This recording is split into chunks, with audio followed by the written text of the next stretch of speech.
Over the next 2 hours, we compose ourselves into a class and we are going back to the school and we are learning about finances and money and businesses. So my role is simple here. I am the head teacher of this school for the next 2 hours. So if you want to address me, you address me as headmaster.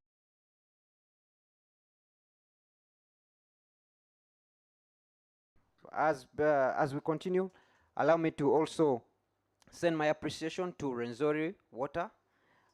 They sponsor our water, they sponsor our refreshments. Fairway Hotel, they also do, they host our guests and have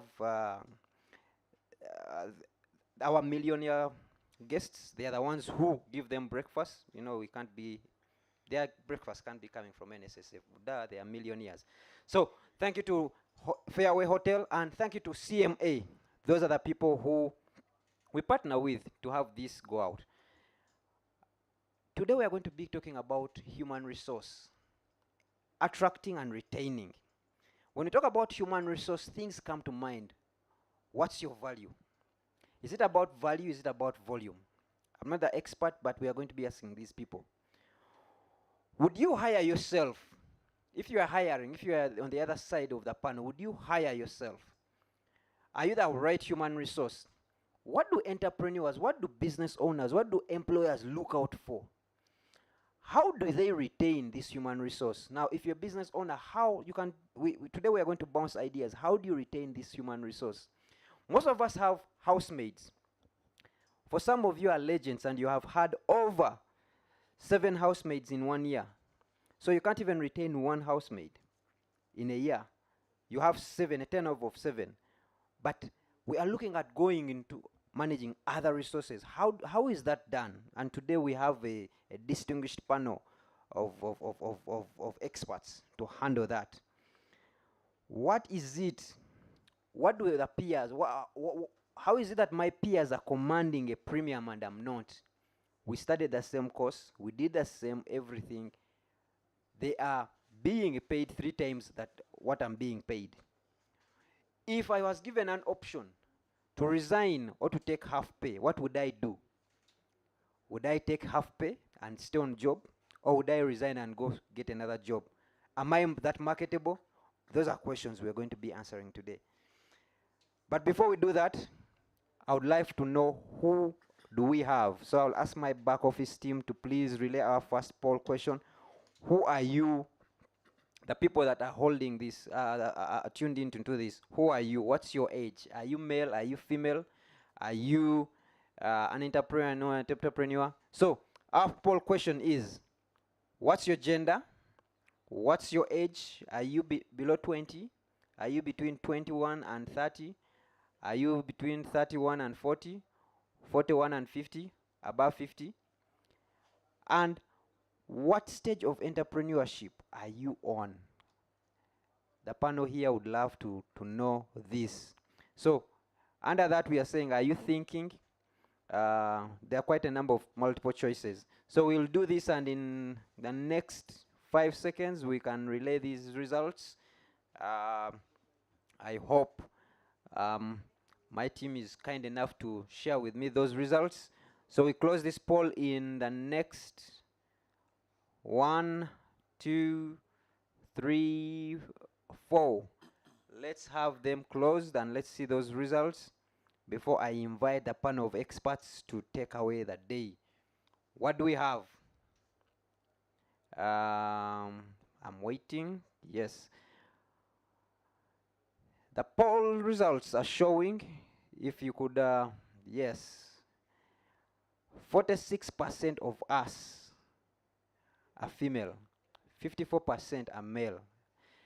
I want to commend the males because consistently over the last 2 months, we are overtaking the females in participation on these platforms where we discuss things of national importance. Thank you so much, the males.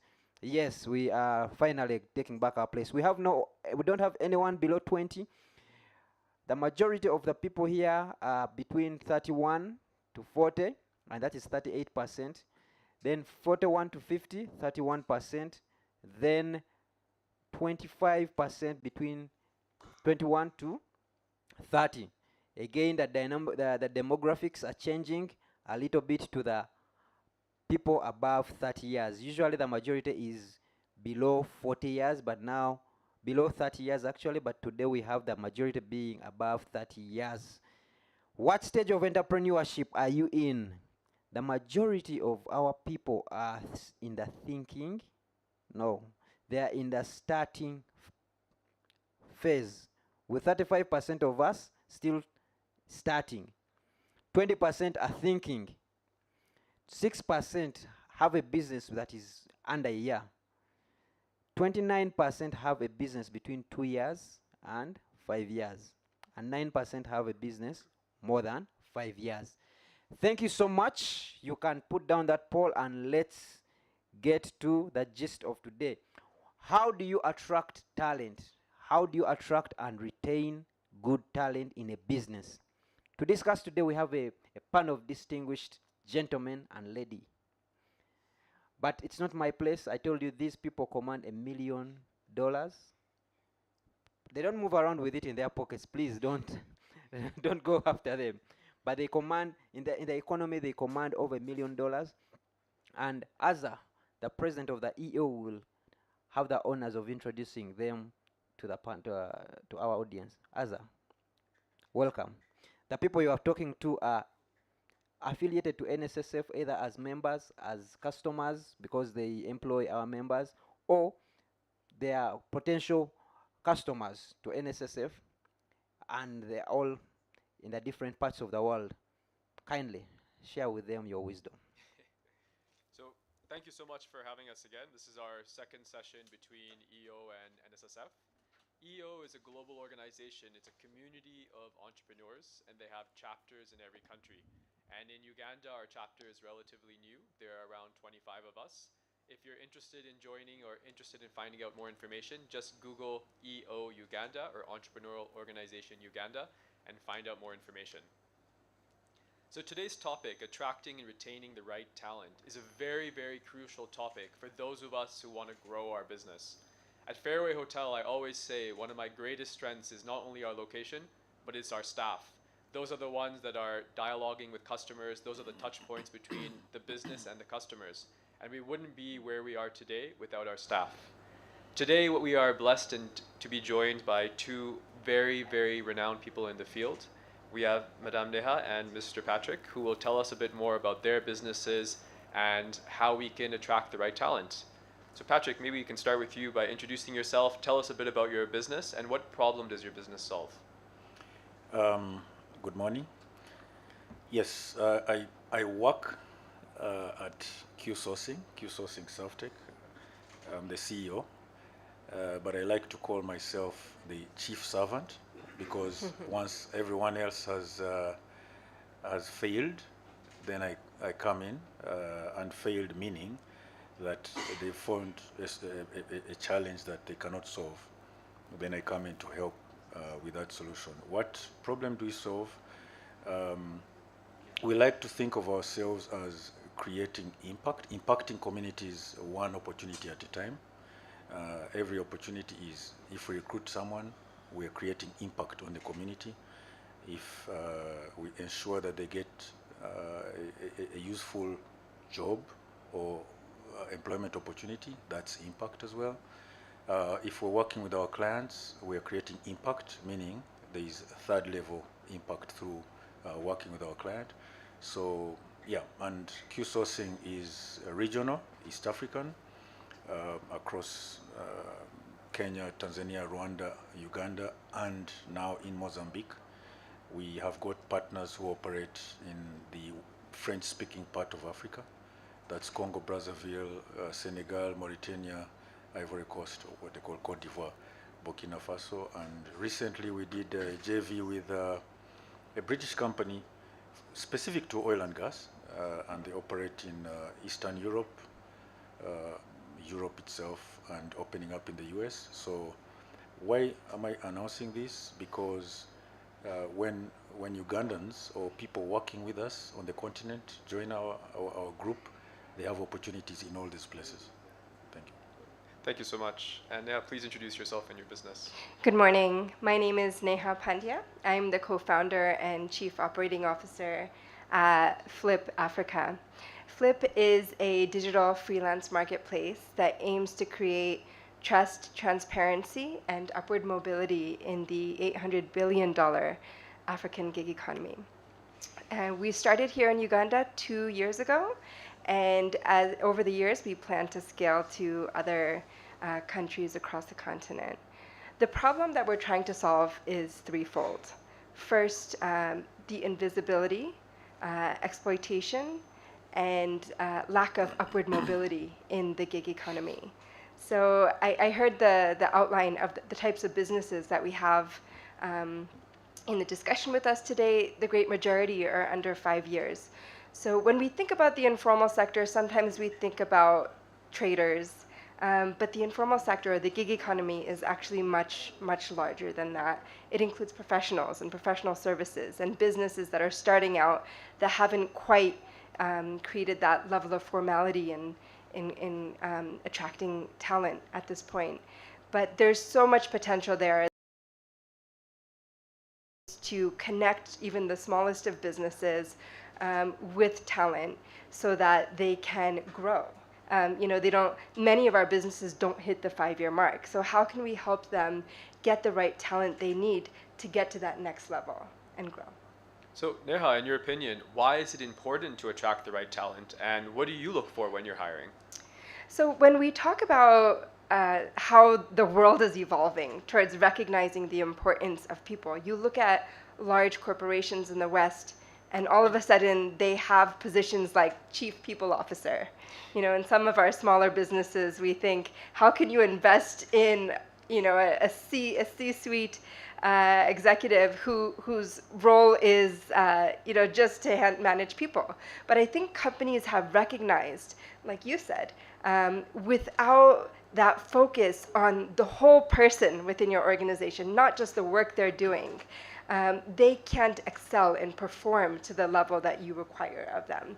So even the smallest of businesses, if that one person business is trying to do everything, handle the accounts, handle the sales, handle everything, they can't actually focus on growth.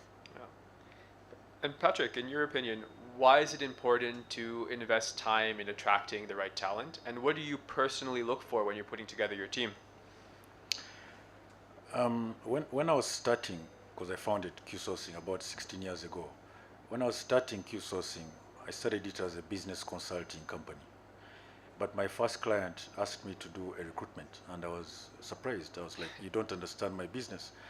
But as I delivered that job, very strange recruitment exercise, because I didn't understand that recruitment was actually a business area. It suddenly occurred to me that people are the most critical thing in a business. And when I use the word people, because I don't want to use human resource, because when you're you're looking at the value of a gem, you don't say minerals, because that's a resource. You talk about diamond because people understand diamond. So are you a diamond? Are you gold? Are you silver? That is how I like to look at human beings. They are talent. So when you're bringing in someone into your business, ask yourself the question, what challenge or what task do you want this individual to perform?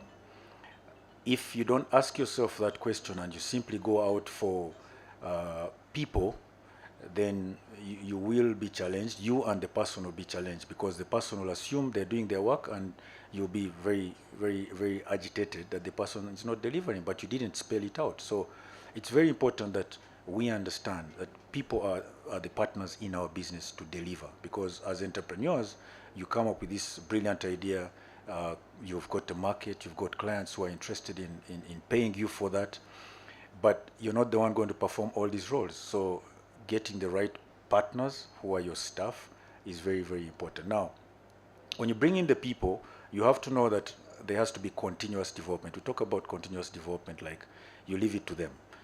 There is training. Now, training is, it a lot of times is confused with going back to school, but it's about skills development. You could engage your team in learning more about the product you're selling, engage your team in learning more about the service you're offering in the market. And as Q Sourcing, what we did recently, working with Stanford Business School alumni, we have worked together on a platform called Funza. Funza in Swahili is basically Jefunza, learning. So this helps us to continuously engage the people, the staff, and all those who hold our brand, to learn an additional skill every day, because it's important. You know, what you give off is what you know. If you give off things that you studied 10 years ago, then you're running out of you're out of date. You need to keep learning. So learning is an additional aspect. It's like polishing your diamond ring. Yeah. Right. No, I agree. My grandfather used to always say that knowledge and education is that one passport that no one can ever take from you, and it's something you can always transfer to different parts in your life. Yeah. There's one word you used that I liked. You said partner. When we're looking for employees, these are the partners in our business. Yeah. How can those businesses at home attract talent? Where can they post about it? How do they find the talent? Interesting question. There's so many job portals these days. Now, job portals show you the skill set that are out there. They're not going to tell you who is going to fit your job best. You have to define what you need from this person. We have dreams as entrepreneurs, but we tend to think that keeping those dreams a secret would help, because someone else will steal your dream. It's not possible. Someone will steal your dream but will not implement it like you in any way. So you find the right partner and share your dream. Well, you may have a dream of 10 years, defined in the next 10 years. You may have one in the next 5 years, but you share the one you want this person to know for the next 2 years. I want this person for the next 2 years because I want to grow the business from this point to the next point. If you're asking for a junior accountant and you intend to grow your business tenfold, after 2 years, for sure, that person is not going to be the only accountant you have, because you need someone who can handle the size of the business at that stage in life. So the advice I would give is, first define what you need as a business owner. Do not make it complicated. Just say what problem you have. Do you need to have a bookkeeper? Everyone likes to go for accountants because you want to do bookkeeping, but they're bookkeepers, and bookkeepers do not have a degree. They have diplomas. And a bookkeeper does not necessarily have to be an accounting degree holder. No. So first understand and define what you're looking for as a business owner, then go out and start advertising for the position you need. Neha, you're on the online space. What are some ways that business owners can attract talent? Where do we post about it? So, like Patrick said, there are various platforms. As Flip, we've tried to make it very accessible so that it's absolutely free for a business of any size to come and post a job for just that specific task you want completed. So let's say you want a bookkeeper, but you just want to hire them for 2 weeks at the end of each month, or for a few days or a month, just to complete specific tasks. So Flip is one of the platforms, but there are many. Fuzu, Brighter Monday, there are many. Of course, Q Sourcing at a higher level. But there are many, many partners out there. I think what we rely on so much as business owners is word of mouth referrals. And so the common procedure is to ask someone that you know, hey, I need an accountant, or hey, I need a lawyer, who do you recommend? But that's quite an inefficient process. It also gives us only those people within our immediate network when there may be so much talent out there. So yes, Flip, many other platforms where you can easily, quickly, and post a job free of charge. Okay. At breakfast this morning, we were talking about the mistakes that business owners make and the losses they can create if you choose the wrong people. Mm-hmm. Patrick, how can businesses really define what is the loss we incur when we choose the wrong human capital? It's let's put it this way. First, I want to step back and define our businesses. When you start a business, you start you yourself as the dream holder. You're not yet a startup. You're an individual trying to start up an enterprise. So until you make the first sale, until you have the first client who actually pays you money for what you've sold to them, you don't have an enterprise. And once you start with that enterprise, you have now to look for someone who is going to do the same thing you did, but more times, more products, more clients. And those partners are the ones you call your staff now, and you start to grow. You become a startup company because you have books of accounts. You grow into a small business, and so on and so forth. So imagine having a partner that you're replacing every so often, and yet you have trained the person on the product. So typically, minimum cost to your business directly is about 6 months worth of payroll for that individual position. So it's important that you select right. Do not think that because a person shares a bloodline with you, they have the right talent. Okay. So I think that takes us to our tip number one. As business owners, let's not lose money. Let's really invest the time in finding the right person for the job we need. First, understand what is your problem, what do you need to solve, then find out where do you want to post for this role, and spend time and invest time in interviewing well and finding the right fit for your company. So thankfully now the economy has opened up. Curfew is now behind us, hopefully forever. Where do you guys see the opportunities right now? Where are people applying for jobs, and where is the need? Nihal.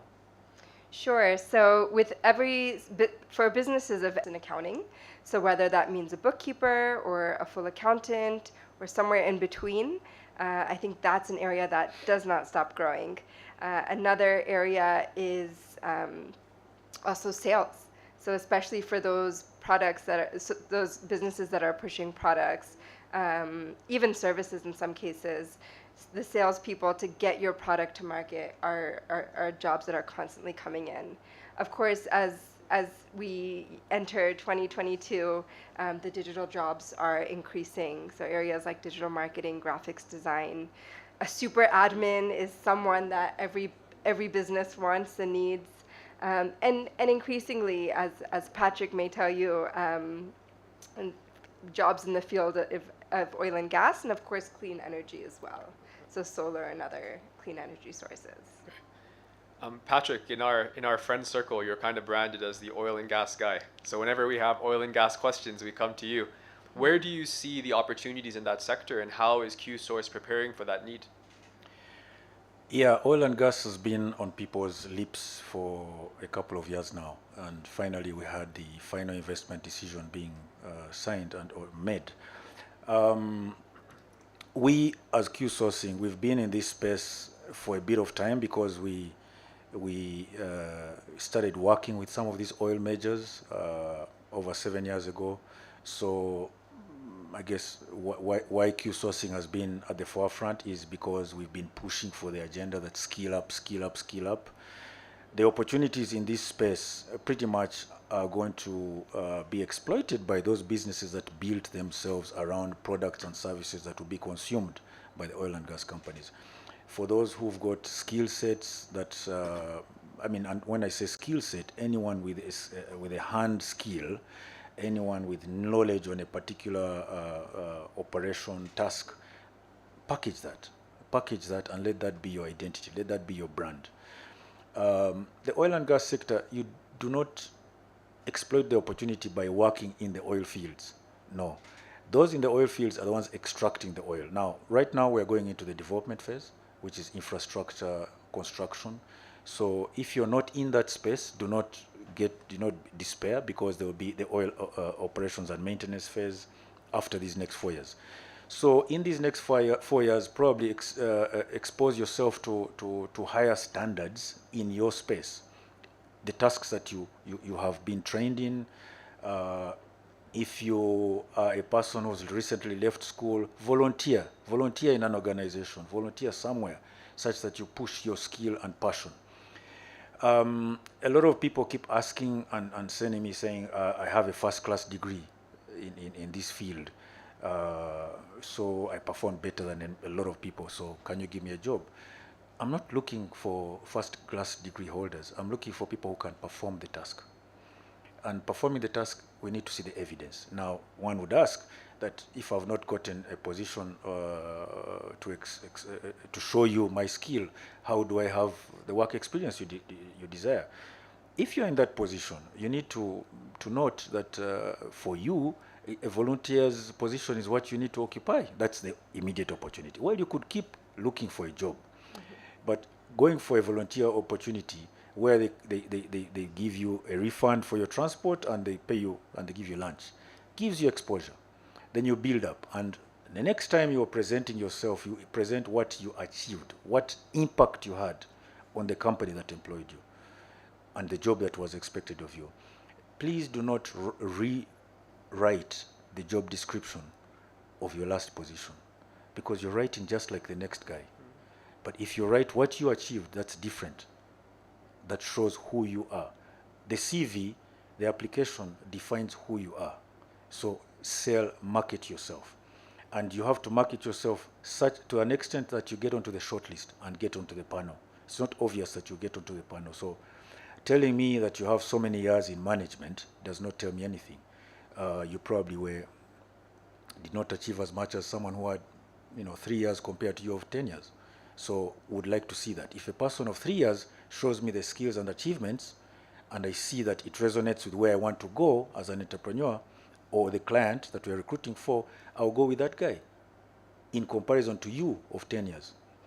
Because a lot of times, yes, we ask for the skills, the number of years, but number of years is, we're estimating that within this period is when someone would have grown through the ranks. Yeah. Okay. So let's jump into the interview process. I always find it quite interesting when you're interviewing various people for various positions. Let's give some tips to those watching of what are those questions they can ask when in an interview. Anything unique that's off the beaten track? I know a lot of people like to ask about why did you choose this course or tell us about your CV, but what are some of those questions that business owners can ask to really understand the applicant that sits in front of them? So my advice is to keep it very practical, because you want to know how that person is going to perform when they're in the job. So if it were a sales candidate, for example, I would ask them something like, let's say you go into the field, with a contract, and you're supposed to sell X number of units over the period of the month. Let's say you're not hitting those targets, or you have had a lot of trouble making sales. How would you go and talk to your supervisor? So what I would want to hear in that answer is something that tells me when the person would raise an orange or a red flag that things are not going the way we expected, and what kind of evidence they're going to bring to their supervisor to say, I haven't made sales, but this is what I'm trying to do every week. Am I on the right track? So something that tells us that even if they're not meeting their targets, what are they doing to add value to the organization? Because people are not hiring simply, to create jobs. They're hiring because they have a business need. Yeah. And Patrick, how about yourself? Any unique questions that people can learn and in what to ask? Yes.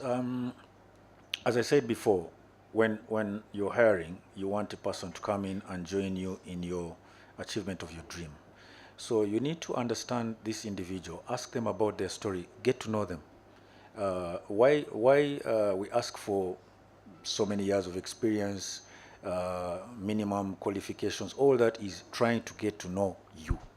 So if as a new entrant into the job market, you have no story in regard to work experience, talk about your past, what things you have done that have reflected your passion for what you commit yourself to.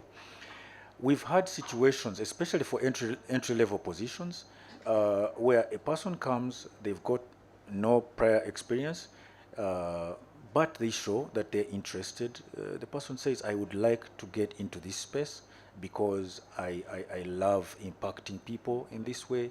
I love creating value in people. What makes me happy when I end my day is having happy people that I've served. So that's a person who's going to go an extra mile because it's an entry-level position. Either way, we're going to train you. We're going to teach you how to do the job better. So at least you have the mindset. One thing that's very difficult in a business and as entrepreneurs we need to understand is changing the mindset of individuals is the most challenging. It's building the skill set is a lot easier because you expose them and they pick it and they execute. Yeah. But if the mindset is off your track, it's going to be very difficult to align. So for you, you look out for, you ask questions that look out for passion and for mindset. So you believe that if you find someone with those correct things and they align with your company, you can train them into what you want. Correct. Now, what else do you watch out for when you're in an interview? What do you watch out for from the applicant? So one thing that you can control is really, your confidence. And I think it takes a while for young people to build. But by the time you get to the interview stage, and here I'm talking to young people who may be joining, maybe interviewing, by the time you get to the interview stage, you have the minimum qualifications on your CV to get the job. So the job is yours to lose. So go ahead and own the experience that you do have. What I look for is, even in an early stage candidate, what have they done in school?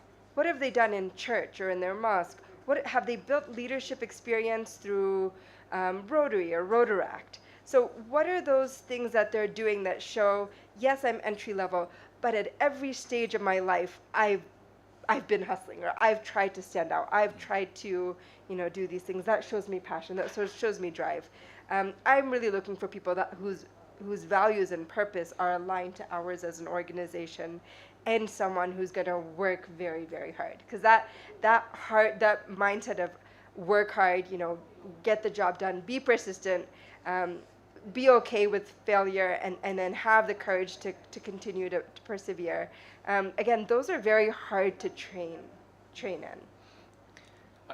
In my opinion, I think it's also quite important to ask questions that get people thinking. In my first interview, I was asked how many hairs are on a dog. And I remember thinking to myself, I have no idea. How would I even gauge? But then I realized that what he was asking me is, what is my thought process into solving this problem?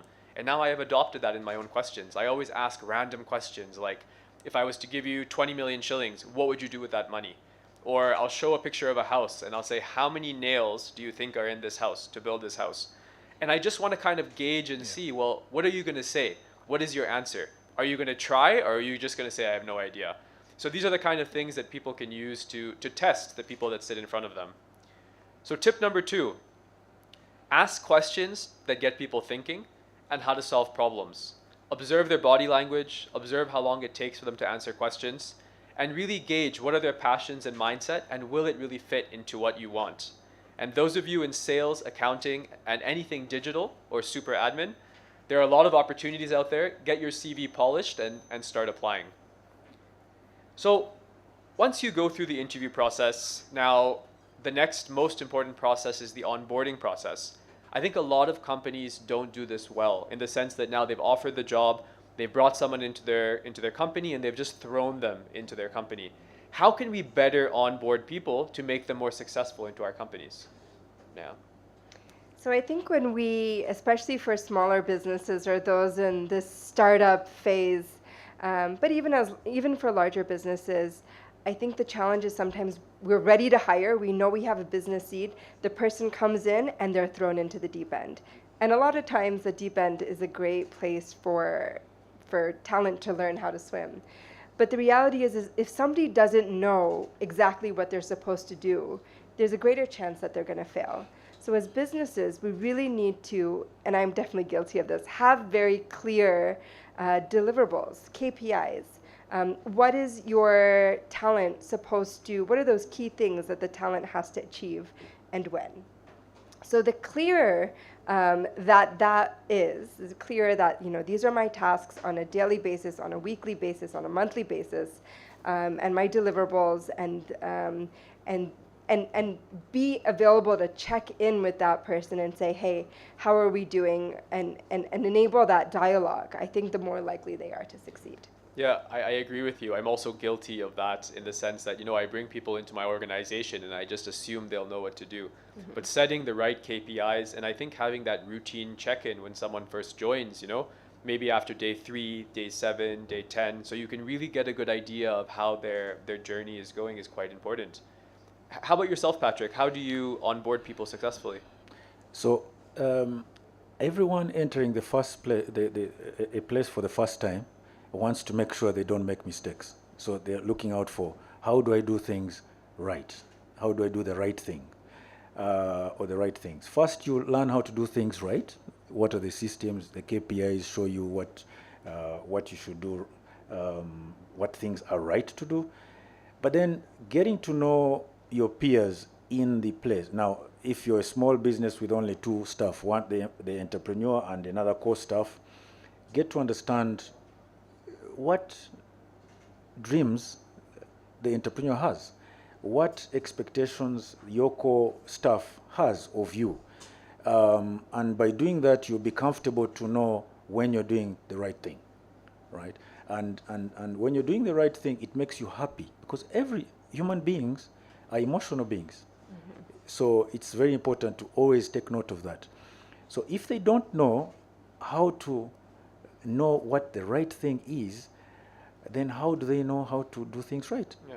And that's really where the orientation is important, the onboarding process. So let them learn. If the person is a manager or a person is going to be supervising some people, let them engage with those who are going to report to them. Let them understand these people, what do they expect from me.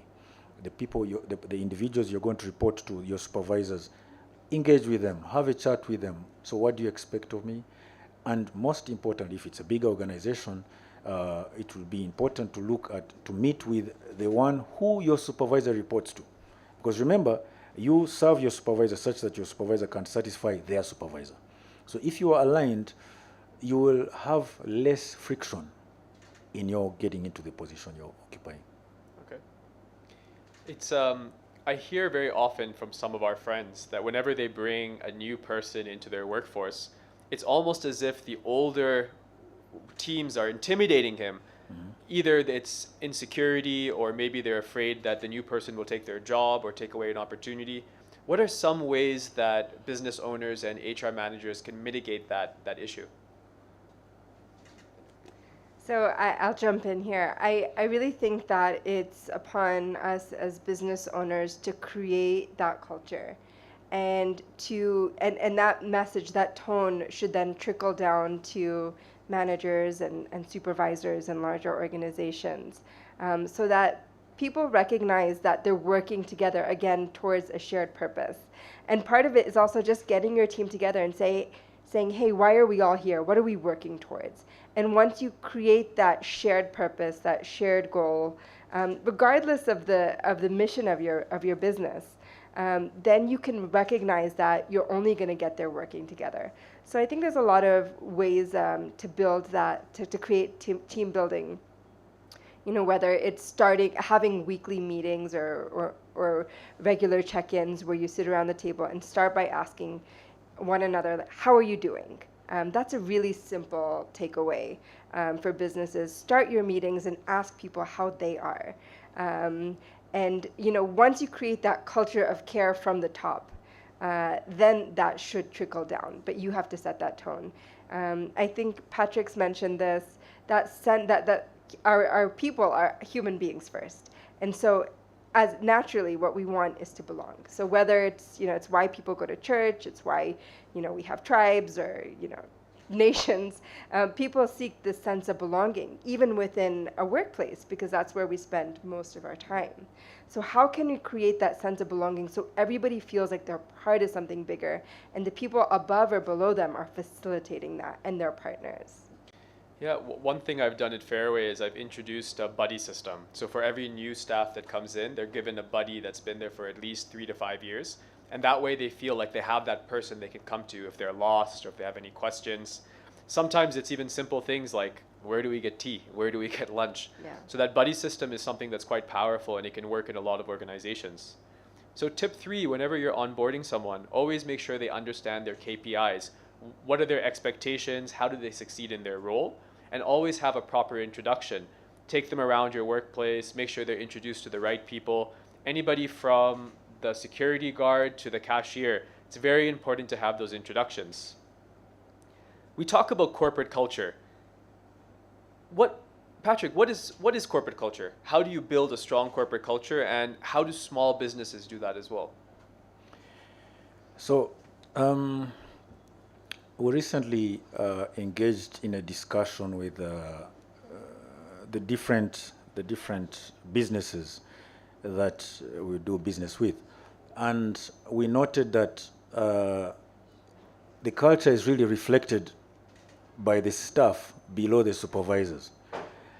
The managers always strive to be the bulls in the corral, and until the manager places themselves as the person serving the subordinates, the culture of cohesion and corporate culture is basically you're driving towards the same goal, you're pulling in the same direction.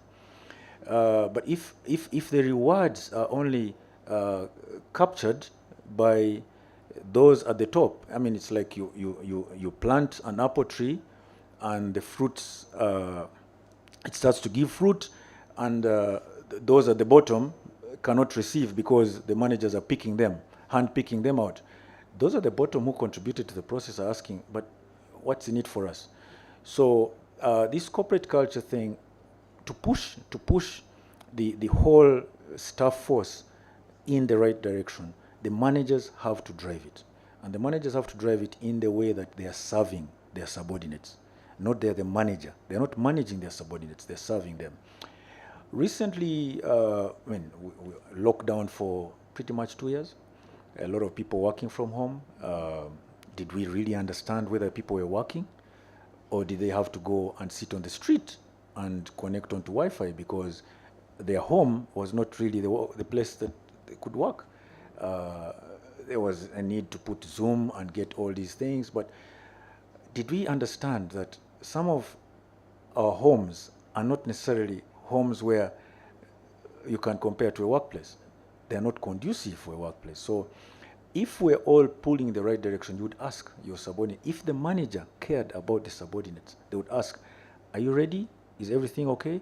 And the subordinate would know, once I respond, I'm not going to be bashed, but my manager is going to respond to me and care for me. So the concept of empathy starts from the top, the managers, going downwards. Of course, as CEOs, you have also to listen. If you enter a room and out of the 60 minutes you speak for 40, you should have sent an email.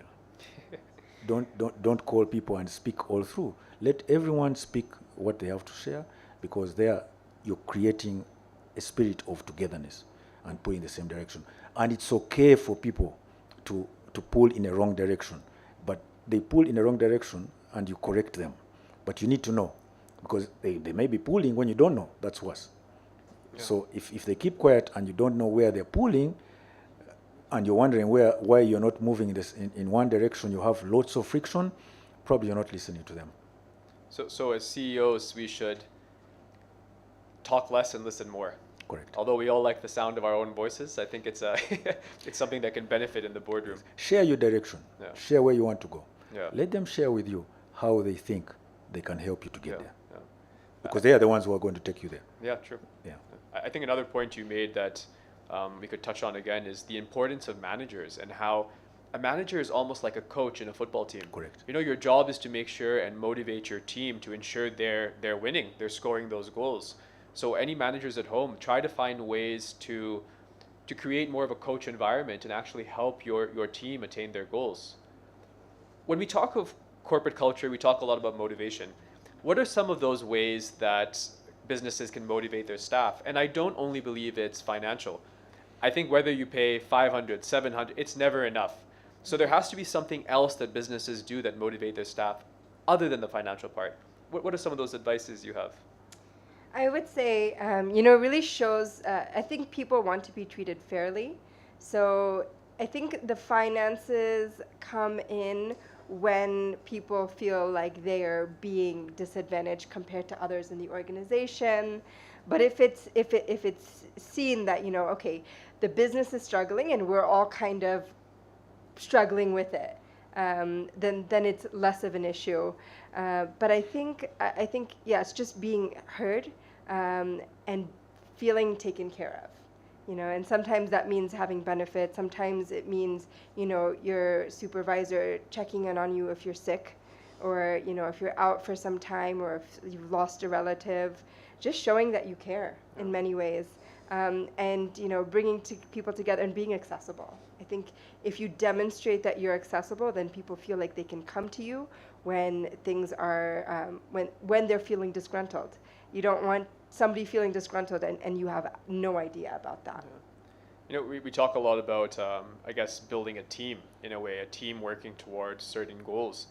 What are some of those ways or activities that business owners can do to build a strong team? Patrick?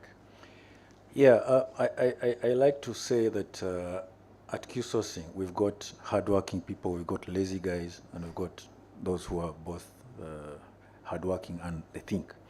So the hardworking guys are those who are very task oriented, right? You give a task and they will complete it in the shortest time and to the specifications you wished, and reward them for that, right?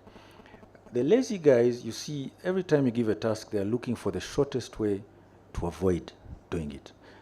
But these guys are helpful in the organization because they are always the ones who look for innovative ways of doing it differently. So for as long as they keep bringing up those innovative ways, they're useful to the team. And the team will respect their presence because they'll always look for them and ask them, so what can I do differently? And the team plays out itself. Then, of course, there are those who are both hardworking and they think think differently. Those are the go-getters, your high performance, high potential guys. Those will always create friction in the team because they expect to be rewarded differently. They do not settle. They do not rely on anyone. Remember, the hardworking guy relies on the lazy guy to think, right? The lazy guy relies on the hardworking guy to execute the task. This guy who does both is asking, why am I not rewarded for both? So those are the guys whom you send on special assignments and stuff like that. But what I'm trying to say here is that identify and I understand your teams because they play different roles and align them to the tasks according to their demeanor, their characters. And you'll have happy people. They will certainly not be the same. They're not the same. We're all different. So what I'm understanding from you is there needs to be some sort of strategy behind not only running a team, but building your team where you have different personalities within. And you need to really understand what is each person's strength and weakness and how do they play together to attain their goals. And just to put it into perspective, Azza, there are those tasks that, for lack of a better word, are lone workers. These guys, they design teams, right? Then there are those who are, the accountants. Accountants do not like to talk to you. Just like send the figures and analyze them or build the books. But then there are those who are the project managers. They want more information. They're asking, they want to discuss with the teams. All these guys play a role. So you can imagine if you only have accountants, you will have lots of silos. If you have only designers, they will not talk to each other. Yeah. But if you have a mix of all these guys, you're going to have a very, very high performing team. Yeah. Okay. Once you've built that team, Neha, what are some of those activities or team building exercises that people can use in their own workforce? There's lots of creative ways to team build. I remember when I was at the International Law Institute, we took a one-day hike in Mabira Forest, and it got everybody out of their comfort zone, got us dirty. It was a great way to just kind of go through an invigorating and tough experience and see how people react and how they are out of the office. Another team building that I really love is to have an excerpt, a reading from a book that is inspiring, or a poem or something, and you just hand it across the table to everyone in your organization. And you discuss it. It's amazing how it's unrelated to your work, likely, and it's something that people are not used to reading. We don't read that kind of. A lot of us don't read that anything really outside of work-related assignments. And so to be forced to read and reflect and take you out of that zone, it's also something that's very cheap. You just sit around the table and you talk about a reading that you've all shared. So things like that are easy ways to connect. I think another thing that also gives purpose to your teams, and it's something we do at Fairway, is CSR and outreach. If you look at, for example, one activity we do every Eid, we get the staff together and we make a large pot of biryani. We pack it up in different packets and we give 4 packets to each staff. We say 3 are for you to take home to your family, and 1 is for you to, on the way home, to give it to someone who is less fortunate. So, these kind of CSR activities get the team working together towards a better cause. You could sponsor a KCCA school near you, read to kids, do cleanups around your neighborhood. There's a lot of free activities that you can do with your staff to build that teamwork and also build that positive impact you have in your community. So tip number 4, in a way of creating a better corporate culture, spend time on your staff, even by simply asking them, how are you today? How do you feel about this? Those few simple things really show them that importance. Ask them questions. Ask them about their family life, about their home life. What are their goals? What are their motivations? We might think we understand what our teams want, but by asking them, it will actually help us better understand. Team building exercises, they don't have to cost money. CSR activities, they benefit the community and the team. And build healthy competition.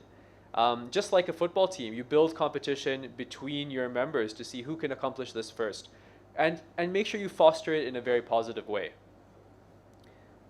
So let's talk about some advice for those watching online at home on how to better prepare for interviews and how to strengthen their CVs. There's some, and I'm sure it's the same for both of you. We receive hundreds, if not thousands of CVs in a year. We look at each CV maybe for 30 seconds to 60 seconds before we toss it in a pile. So, the way you structure your CV has to stand out. In the same way, in an interview, I can almost tell in the first 30 to 40 seconds, is this a candidate that I'm going to be interested in or not? That first impression is very, very important. Now, what are some tips you have for people who are about to go for an interview or who are about to send out their CV? Go online. There are a million templates you can find that for free. That'll tell you how to structure, because format matters. Like you said, if you don't see it in the first 30 seconds, it's going in the bin. Keep it clean, clear, concise, but don't miss out those achievements. And don't keep it to more than 1 page if you're entry level, not more than 3 pages if you're an expert. So keep it to the highlights. If you can, the most important thing for work experience is to be able to identify your achievements. So yes, you were working at X organization for 6 years, but what did you contribute?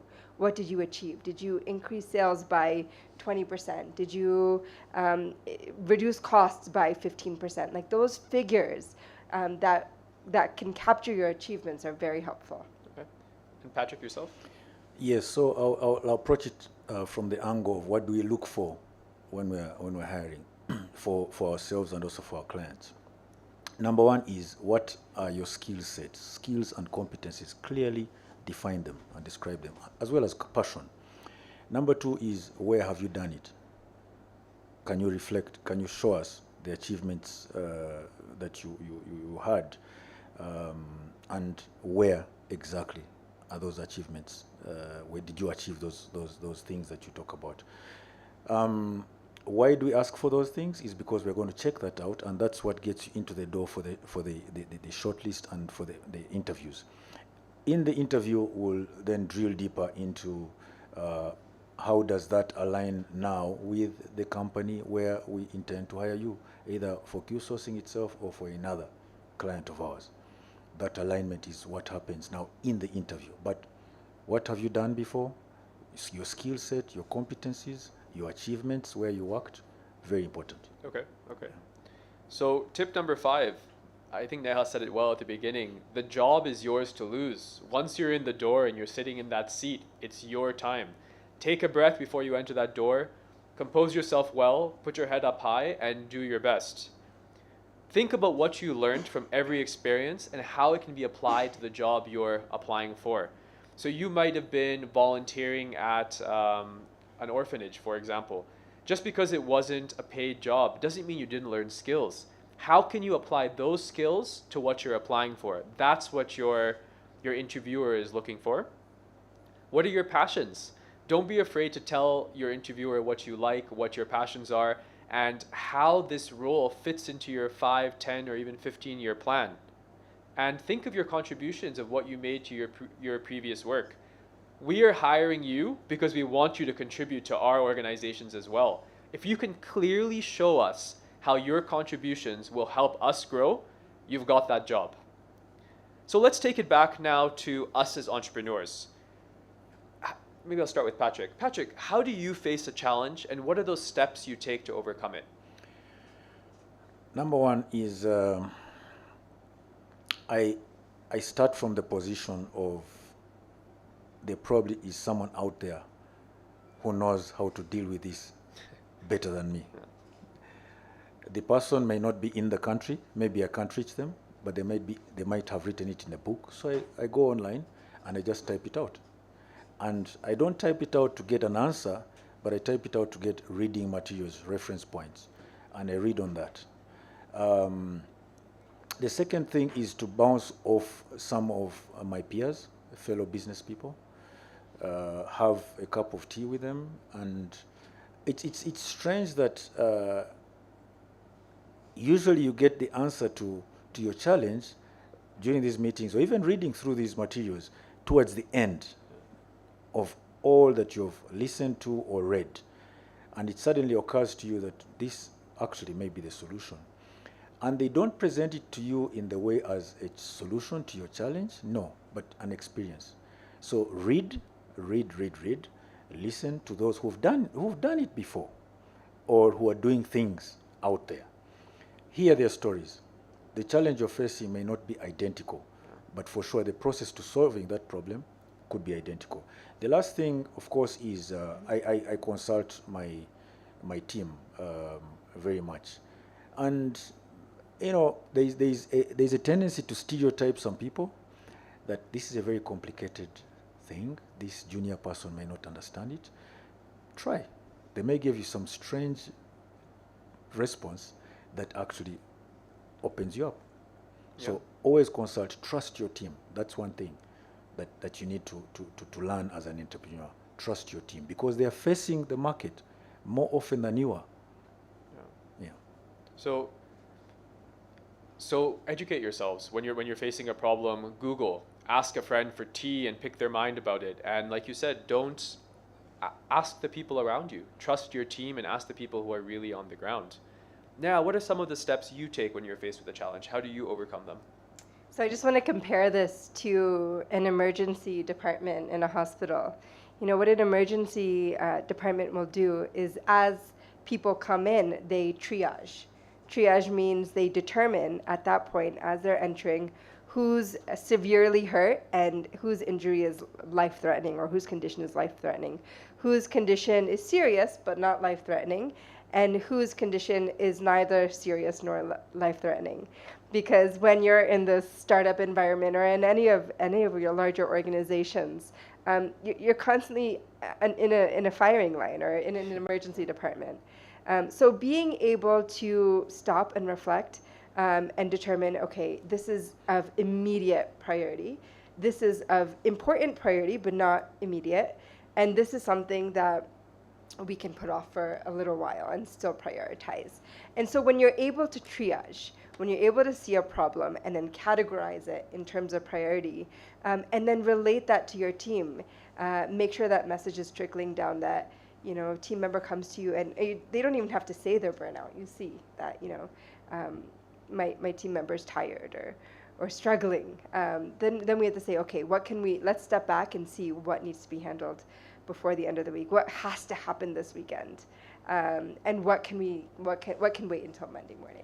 Yeah, I agree with you. That prioritization of challenges is quite important. As entrepreneurs, every day you're faced with a new challenge.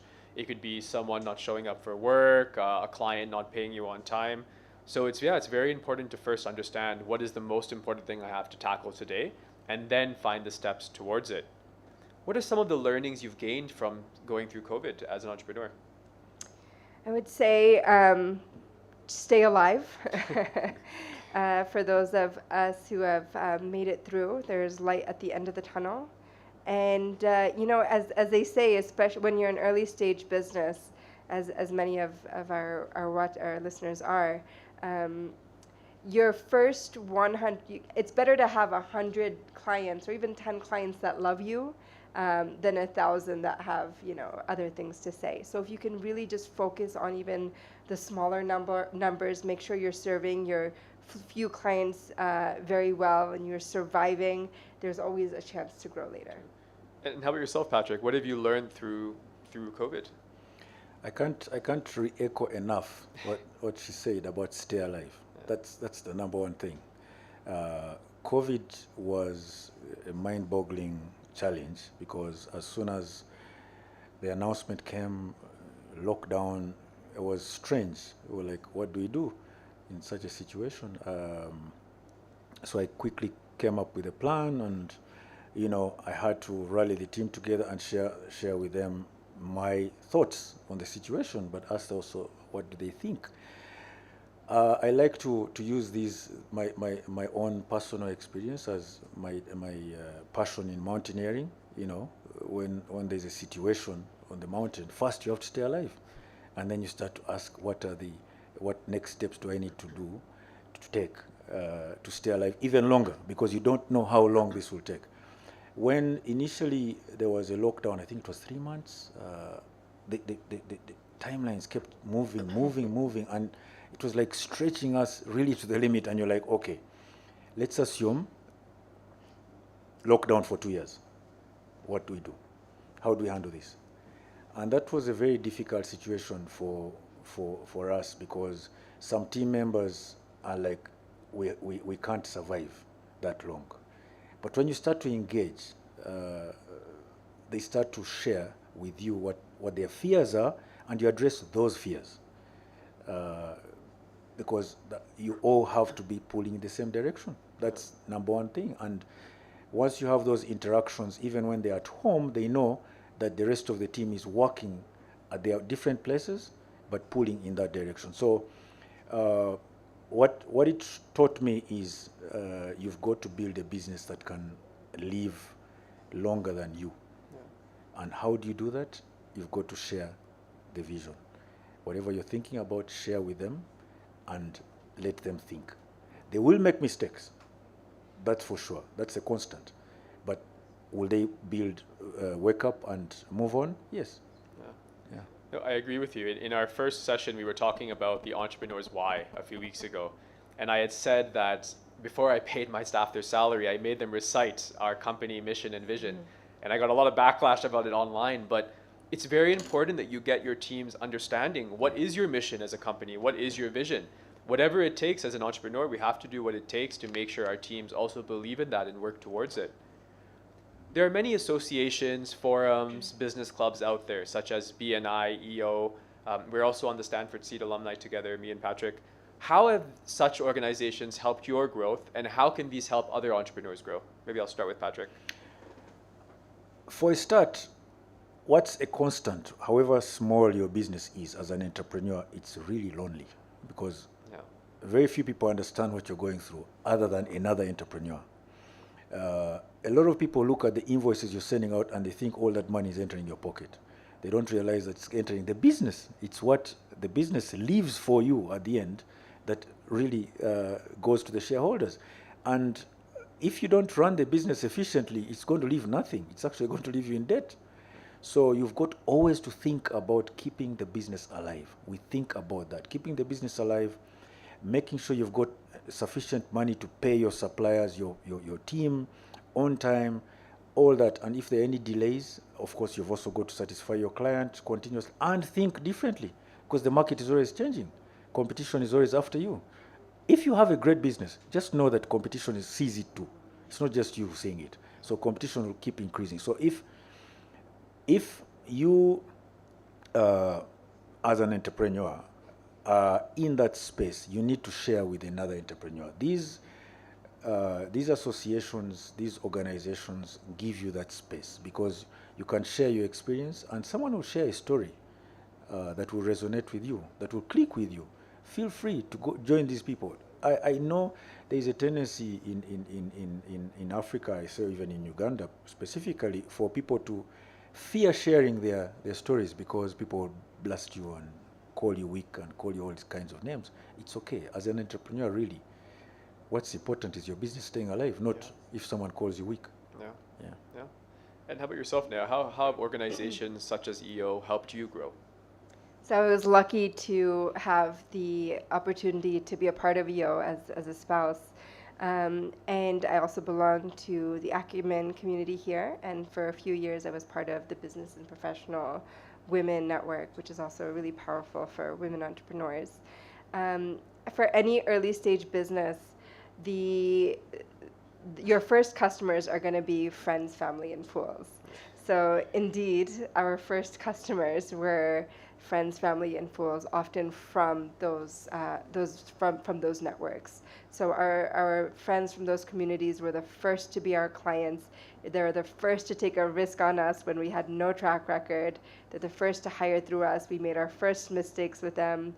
They were the first to forgive us. They were the first to use us again. So really, those relationships have been invaluable. I'd say they've been precious to us. We still hold them very close.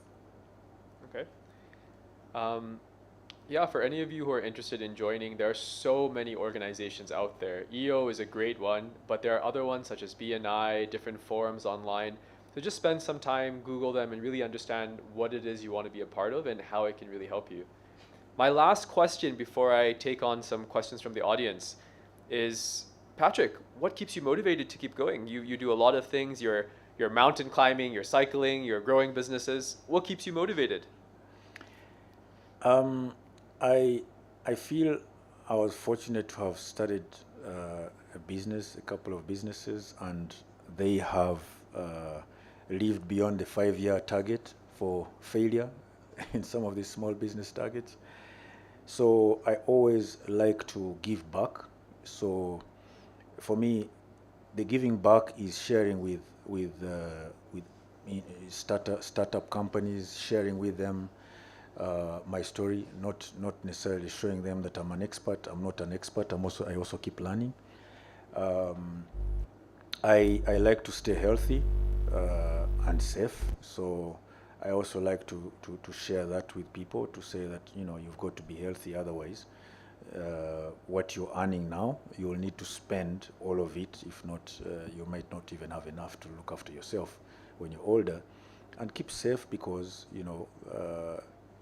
every incident that occurs in your life because of your carelessness is a cost.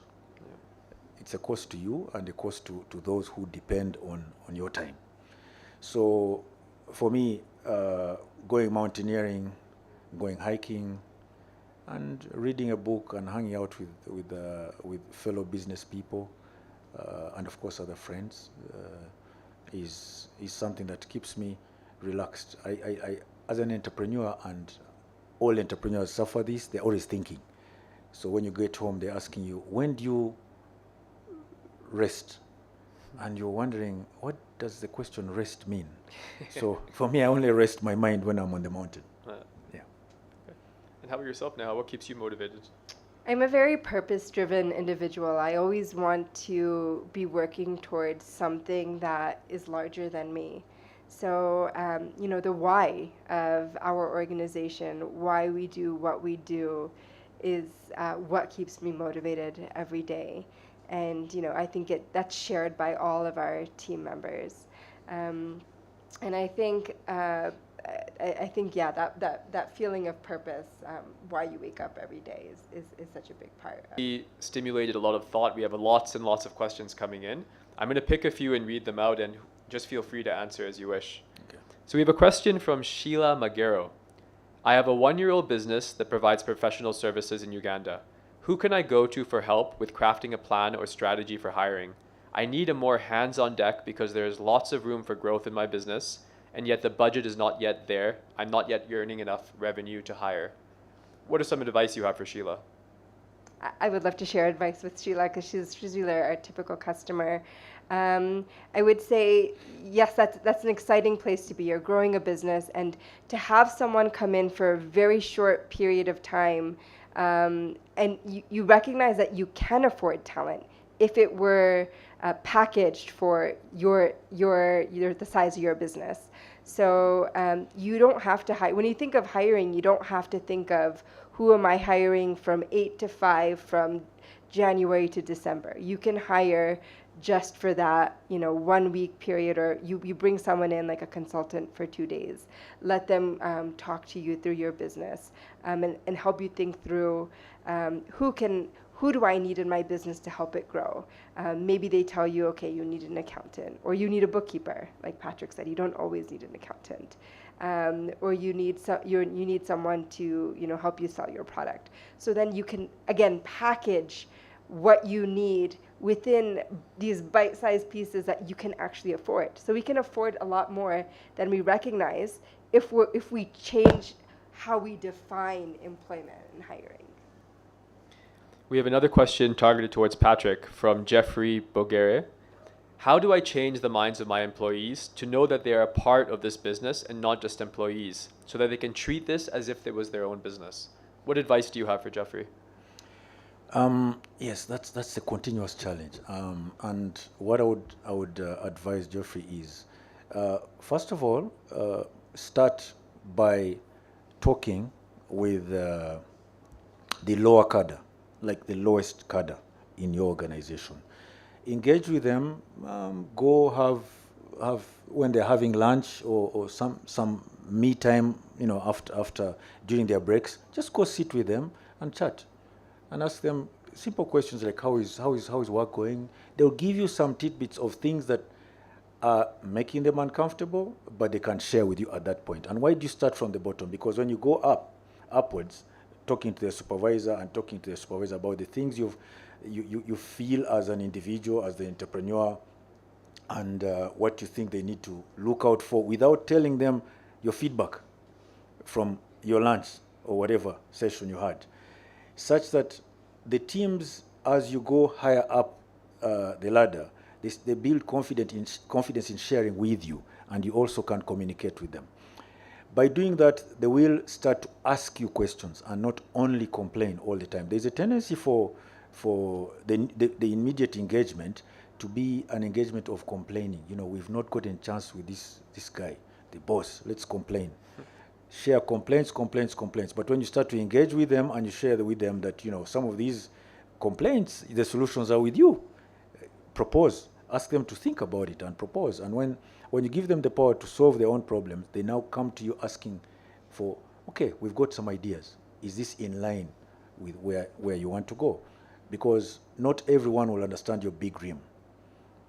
Some people, like you're building a house, not everyone wants to see the whole architecture plan. Some just need to see the room, what you expect of the room. Yeah. And that's their space. That's their big dream.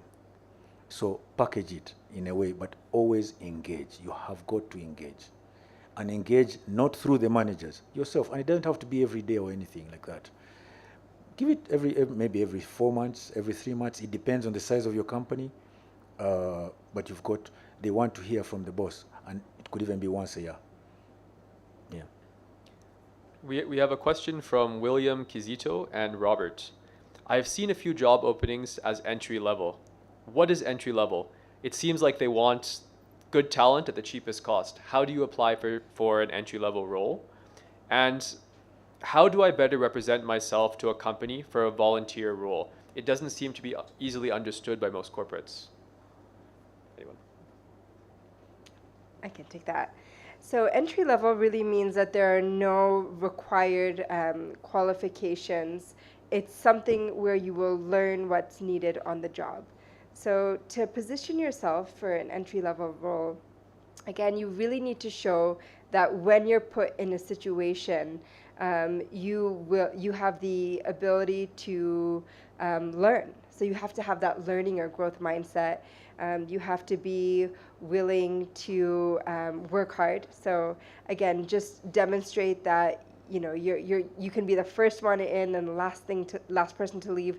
Those are the things that stand out, even if you're at an entry level position.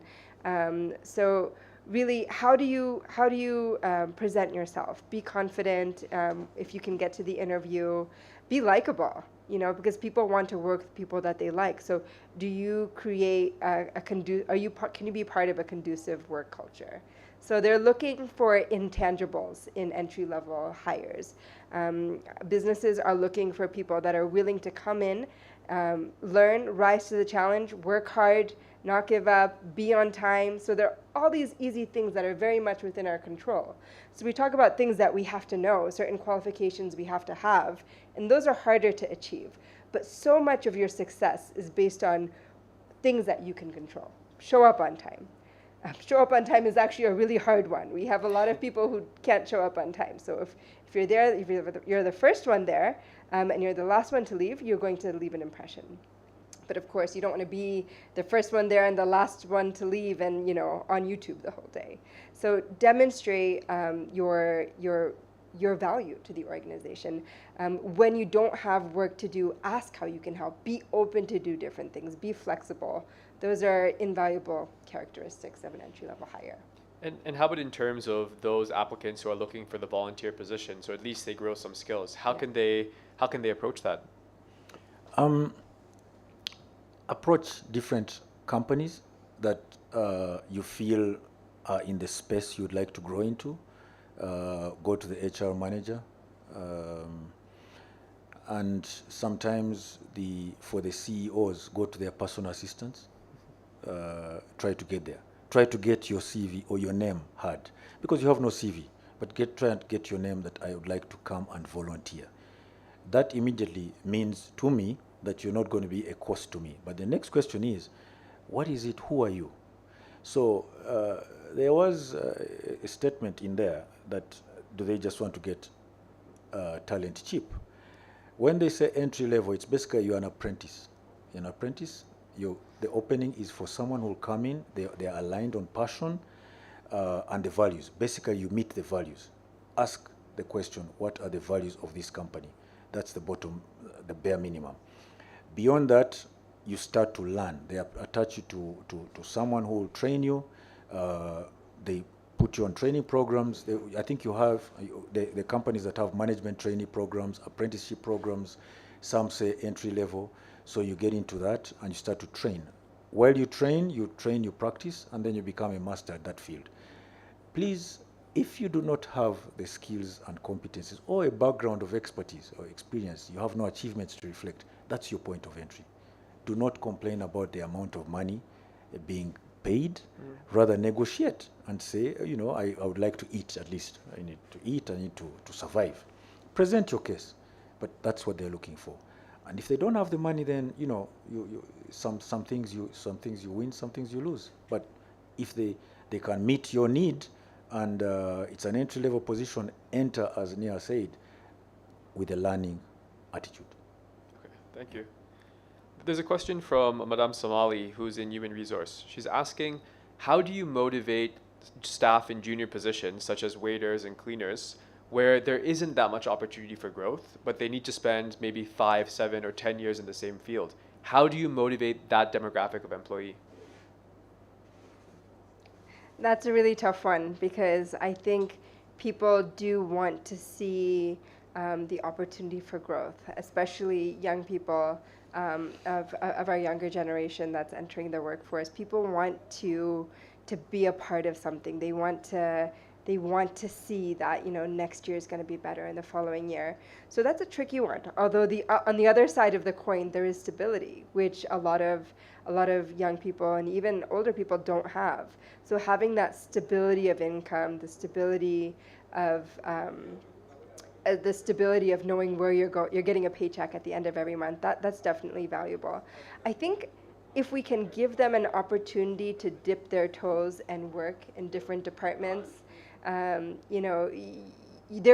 could be latent potential in those staff that you may not be harnessing. So if there's an opportunity for them to see what it's like, you actually, it's really surprising. I remember my co-founder was telling me about how the boy who ended up being their Askari ended up being a solar technician, like worked his way up to being a solar technician. He'd come in, he'd see the work that was being done. He's like, hey, can I learn? And all of a sudden he became a very popular solar technician. So I think we do need to show them that there is an opportunity to grow. And it doesn't mean we have to create a new job for them, but give them the opportunity to learn, to see the bigger operation, to see the bigger picture. And I might differ from Patrick on this, where I think like even the welder if they had the opportunity to be brought in and see that whole house or see that whole building that they're working towards, then they're like, you know what, I may just be doing this small job, but this is what I'm working to, and I'm part of its success. So I think, I think that's all part of helping people feel that ownership. So showing how they play, whether it's a small part, but in a much larger picture, and how Yes. their contribution is so important that even without them, it wouldn't matter. Right. I struggle with this in my own field. As a hotel, the bulk of your employees are in those junior roles. Right. So how do you motivate a cleaner to keep cleaning? And I always say, if you're not the one who's doing the laundry, the rooms can't be sold, right? If you're not the one cleaning the tables, someone can't sit on that table. So it's how do you really show to those people that, hey, they actually play a very, very important part in your organization? We have a question here from Philip Buyondo. What are some of the questions or tactics you use to check a candidate's culture fit in an interview? And how can you interview for honesty?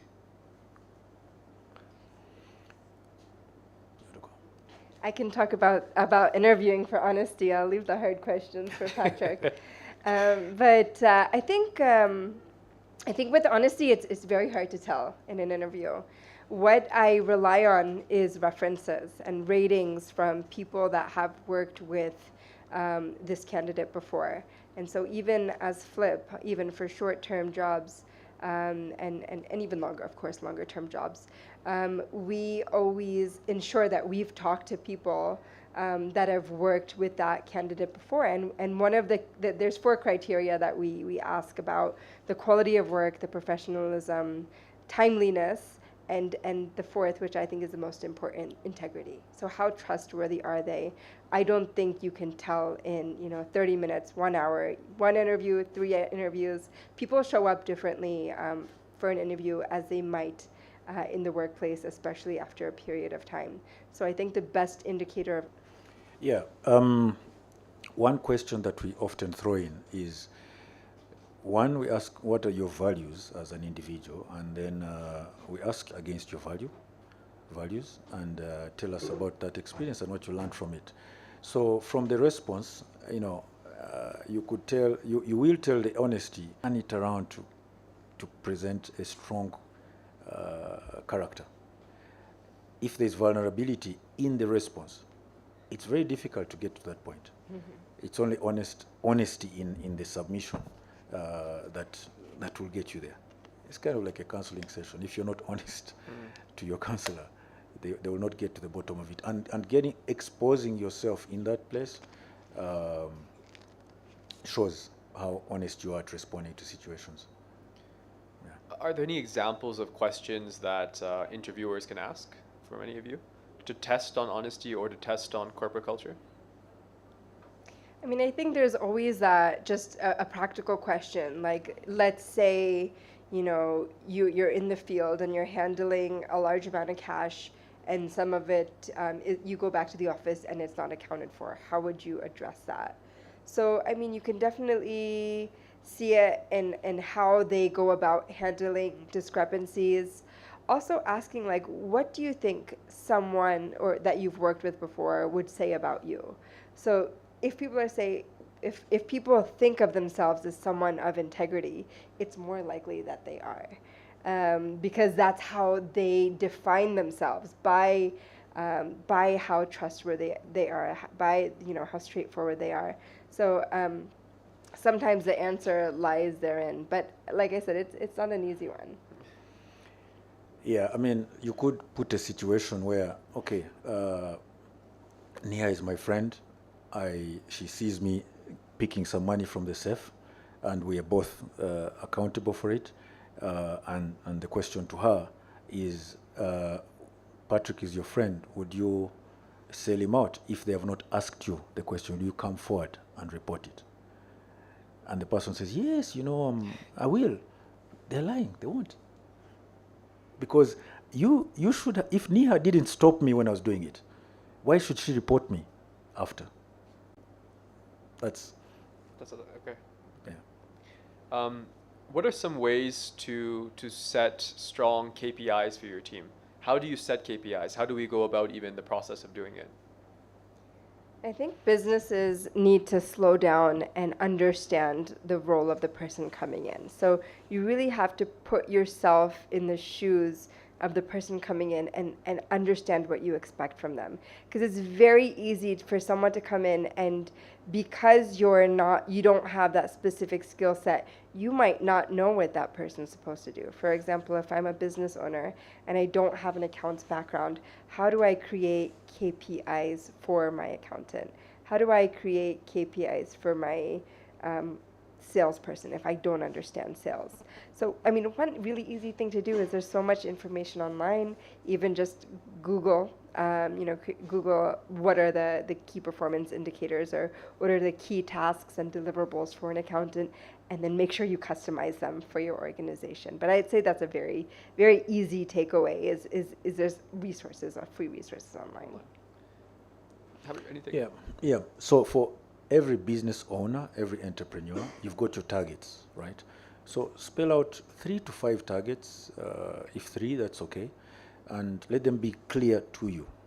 And then go to those who report to you. Pick out one of those targets to each person and break it down. What does it mean at that level? And so on and so forth. If it keeps going lower and lower, you see they keep meeting each other, but they all have got to speak to your 3 to 5 targets. Mm-hmm. So the detail gets more and more as you go down. And that's pretty much. Do not struggle to say that they've got to be many. No, the more they are, the more confusing it is for the staff member. So 3, if you can get 3, that's fine. If out of your 3 to 5, you can only cascade 3 of them and 2 remain with you, that's what it is. Okay. But it's got always to point in your targeted direction. So working towards a general target. Absolutely. We have a question from Patience. As a startup, the entrepreneur will need to continue working at another job while the business grows.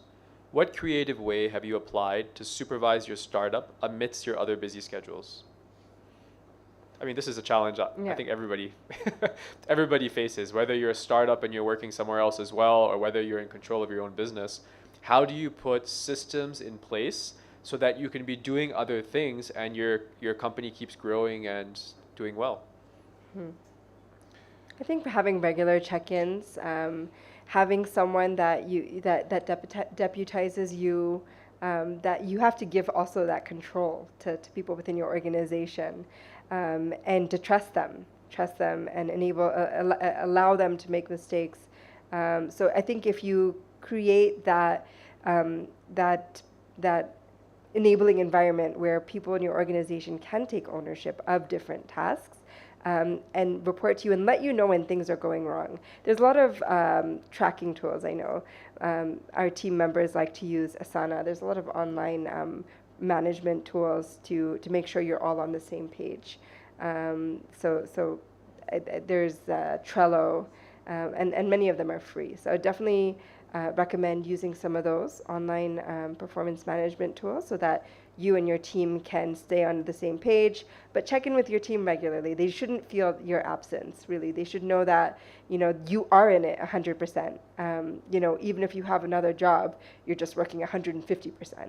But you should, if it's your business and you really want it to grow, you need to be giving it 100%. So look for those online free services, and even things like WhatsApp. I mean, if you have, for example, someone managing your shop at home, you could ask them to send you a photo on WhatsApp every 2 hours. Things like that are easy for you to manage and don't cost you extra money. Is there anything else that you? Yes. So 3 things I would like to say to that. One, you have to define your role in this new business. Are you an investor putting money and someone else is executing, or are you part of the technical team with the technical competencies to deliver on the service? If you're an investor, then yes, you could get reports coming through and you not necessarily be required to give feedback. If you are part of the technical team, then you've got to break down that process. If there are tasks that you have to deliver, you've got to make it clear to them that this I will be delivering, and then you can follow these online tools with the Trello, the WhatsApp, there's so many other tools. So, but you deliver on your task.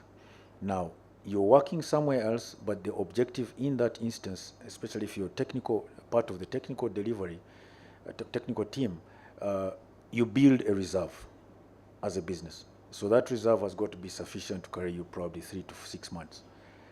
Until it can do that, you'll have to do the two. Otherwise, you'll be stressed out financially, and the business will suffer.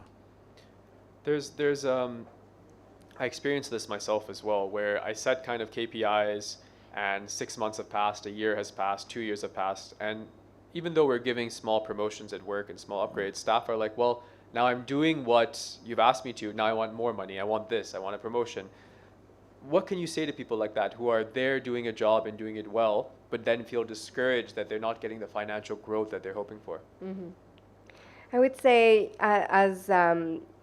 have humility. I think that applies to both business owners and team and talent, or those who are joining the workforce or in the workforce.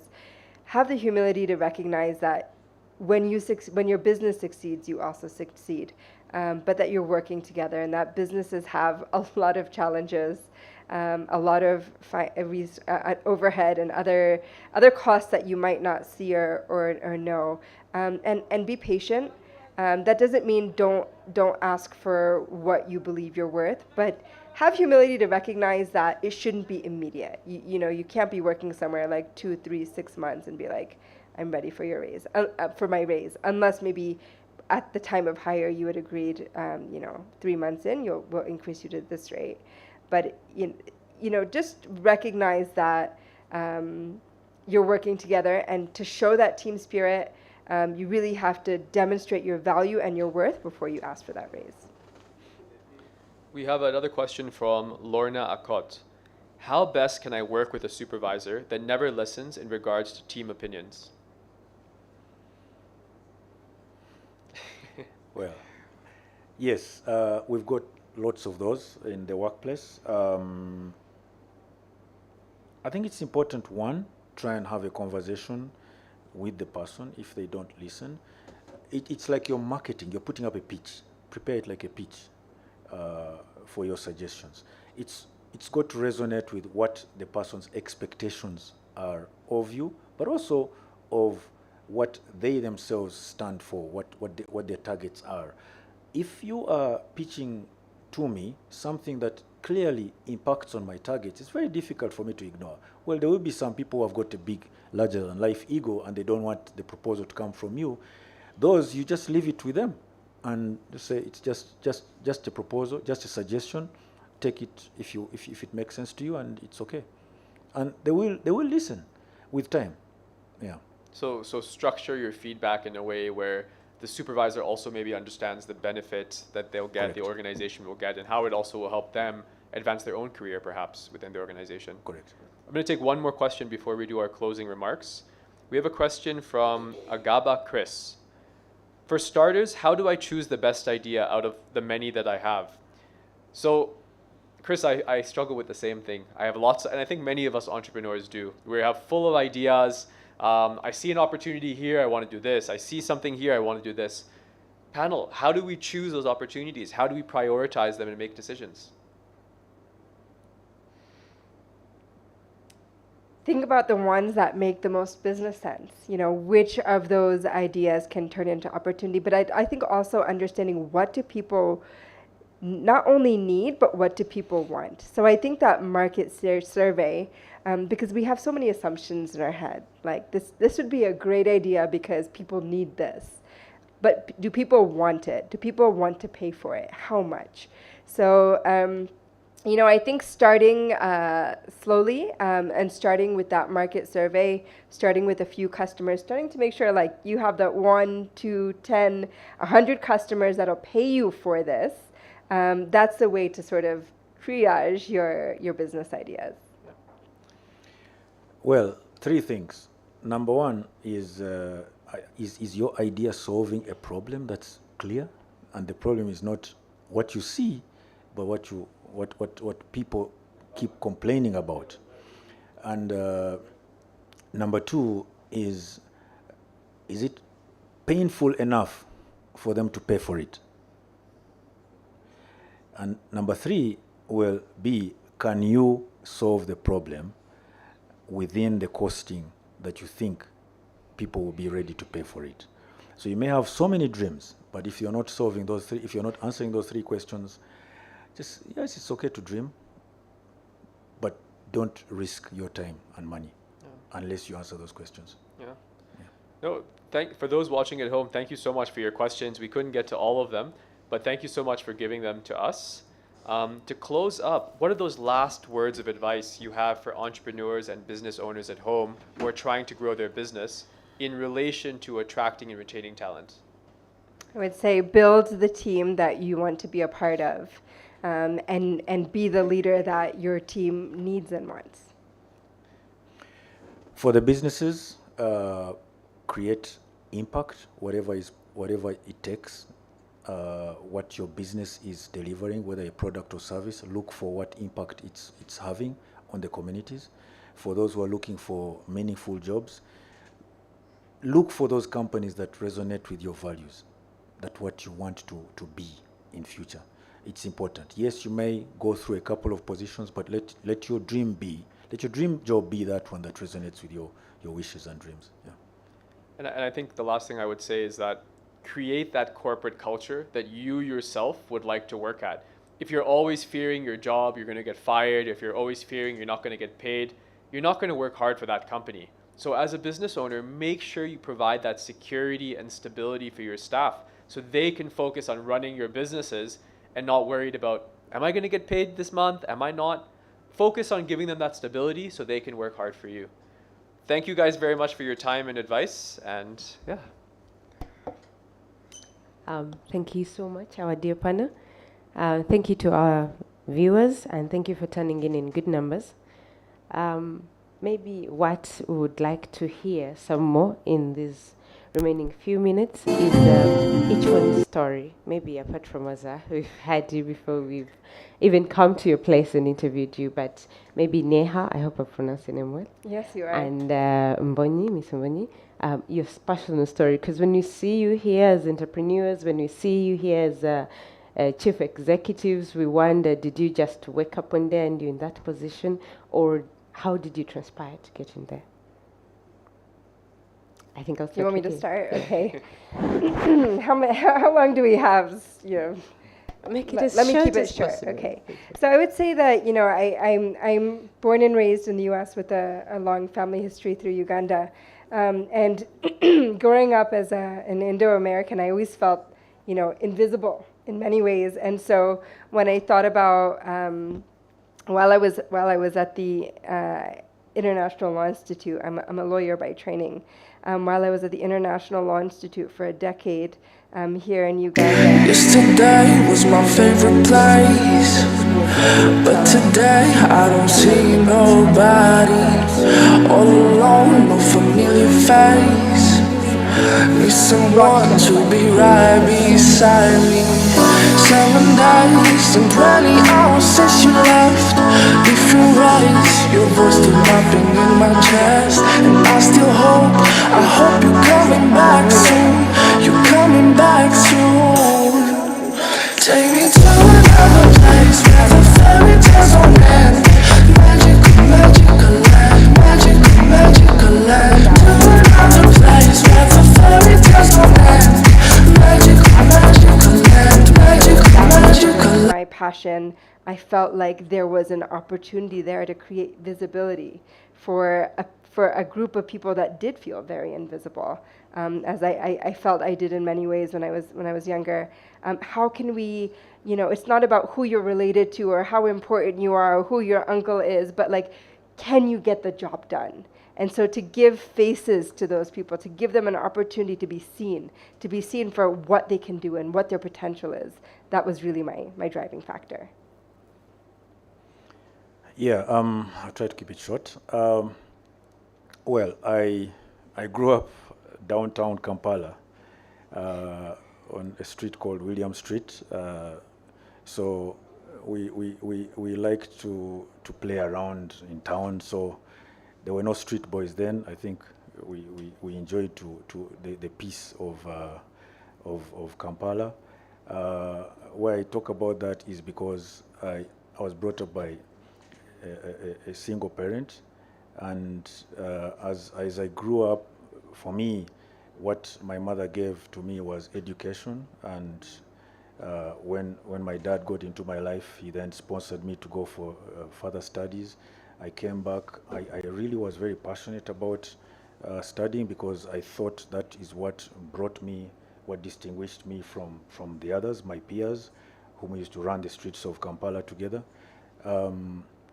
When I got back from my studies, just master's degree, I joined the World Bank and the UN, World Bank, then the UNDP, supporting small businesses. And for me, the turning point was when my boss was more than double my age, and I had to grow into that role. I was like, okay, how many years is this going to take me? I was like, okay, I've got to make the jump, and that's when I started Q sourcing, and all my life, what I stand for is creating, empowering people, skilling Africans. I don't believe that whereas people talk about Africa is rising, I don't know whether Africans are rising, but the only thing that will draw the line is if they're skilled. If they're skilled, they'll get access to these opportunities, and that's what really I stand for. And all the partnerships that I do with the company, the businesses that I'm involved in, is impacting on this continent, because this is the only continent we have. I know so many people like to go out there looking for what we call cheyo, but you'll always come back home. So we've got to make this home as attractive as we can, and I believe the impact that we can create, at least through what I can give back for these, the benefits I've had and the life I've had, is skilling. So skilling and giving people the opportunity is what I stand for. Thank you so much. So now we know a little bit of more detail about each one of you. Thank you so much for that. So I'm here just to conclude this talk today, and I'm very grateful and honored. I still send our appreciation to Mr. Azar for allowing us to tap into the knowledge and wisdom that sits on the EO. Why people that come for this business talks, at least for the next 5 months or so, will be a little bit of more diverse, and some people, I'm sure you look at them and you wonder, why do we have that person now? All the people that will be on this panel are members of the EO, and the one distinguishing factor for you to be a member of the EO, you have to be making a turnover of $1 million a year. So the people you're listening to on these business talks actually command that much money. So as an entrepreneur, as a person looking for a job, I think they have really good nuggets to give to us throughout the next couple of months. Just to conclude, I would like to point out a few that stood out for me. There's a part where Neha said to an individual who is looking for a job and you're writing a CV, keep it simple. And I remembered at some point my CV was 4 pages, yet I was just a graduate from Makerere University. So I will keep telling the people that are yet to come that always keep it simple. They look out for that. And she also mentioned at some point the humility. That goes for both the business owner and for you, a person looking for a job.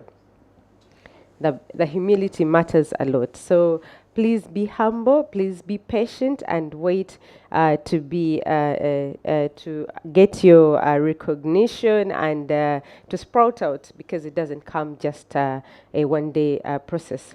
And at some point, Mr. Mbonyi said, when you plant a tree, and it was according to the manager and a lower level person, when you plant an apple tree, don't you at the top eat the apples alone. Look out for the people down, because usually they do the hard work for you to actually have fruits up. Thank you so much for today. Thank you for doing this. Thank you for sparing your valuable time to actually sit on this panel. We're forever grateful. For those who have missed, and if you want to tell a friend or if you want to rewatch, this will forever stay on the NSSF YouTube page. So come up anytime and rewatch and pick out a thing or two. So one last thing to the panel, we always mention a book that has inspired you or that you're currently reading. I saw that question somewhere specifically to you, Mr. Mbonyi. What is your current read? Because at some point you mentioned that you keep reading. So we'll start with you. The world is flat. That's the book. I think this is a very popular one. I think I'm the last to read it, but Outliers.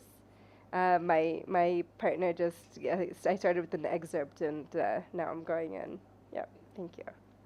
I can't remember what book I said last time, but I'm still reading a book called Upstream, and it's about how do you solve problems before they come out. So it's like, for example, if you keep getting customer complaints about your water temperature, how do you solve that problem from the kitchen so it doesn't keep reoccurring in your business? Wow. Thank you so much. We would like to acknowledge Renzori for actually giving us a refreshment, and we would like to acknowledge Fairway Hotel for giving refreshments to this panel, and for also allowing their CEO to actually make it today, and for all the times that the EO will actually be with us. Thank you so much. Thank you to our dear viewers. We'll be back here next month, and we'll be having a different topic for you to learn from. Thank you for always being a part of our classes, and thank you for sparing your time to actually tune in and listen in and learn. Thank you. Enjoy the rest of your Friday. Happy weekend.